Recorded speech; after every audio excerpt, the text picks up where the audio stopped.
انا جاي اقول لك كلمتين. القهوه دي ساده ماشي، هل لما شربتها كده ولقيتها ساده لو شربت منها تاني هلاقيها بقت مسكره؟ لا، هتفضل ساده. ايه الحكمه من اللي انا بقوله ده؟ انا مش عارف، بس عايز اقول لك حاجه كمان. لو حد كذب عليك في مره فما تستناش منه يبقى صادق معاك بعد كده. خلاص، اللي كذب هو كذب والكذاب كذاب. كذلك القهوه الساده مش هتبقى مسكره. سيبك بقى من كل الكلام ده وتعالى بص معايا على ال7 برو ال 22. ال7 برو دي من اكتر العربيات اصلا اللي عملت مبيعات، حققت مبيعات بجد بجد، وعربيه ناجحه، حجم جبار، مساحات داخليه رهيبه. العربيه موديل 22 عددها 35,000 كيلو بس. 35 صح، 35 العداد ماشي.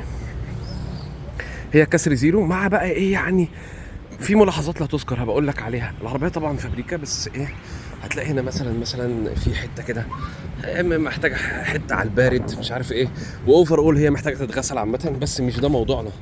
العربيه دي الكومفورت، الفئه اللي هي الكومفورت، 35,000 كيلو، صيانات توكيل كلها. هي طبعا الكومفورت برضو فيها الستارت وكل حاجه، تنقص بس الكرسي الكهرباء والسقف البانوراما، تمام. يعني كل الاساسيات في العربيه دي.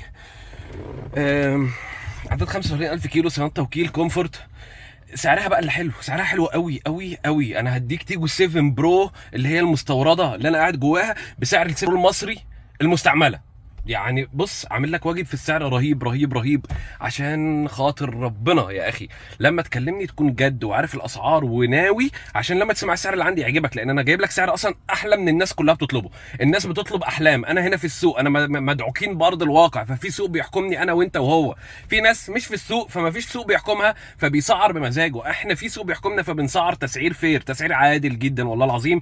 لو عايز العربيه دي ما تضيعش وقت، رقمي 01081234 تيجو 7 برو 22 كومفورت، عداد 35,000 كيلو، وصيانات توكيل لحد اخر كيلو. بكلمك عن الاوبشن كتير، انا جاي اقول لك ان هي الفواميل خلفي فابريكا. ناس بتسيب كل حاجه وبتهتم ان الفواميل اللي فيها مظبوط على الرخصه ولا لا. يا عم مظبوط على الرخصه عشان تنام وتنتخ والعربيه واسعه، فاهمني والله العظيم. يعني انت لو بتسافر هتقعد تريح شويه، هتنام فيها شويه، هتاخدك وهتشيلك، وكده كده فواميل فمحدش شايفك. بقول لك انت مستني ايه بقى؟ ما تنجز. مش عارف انت عايز ايه تاني بقى؟ انت لسه ما جيتش ليه بقى يا اخي؟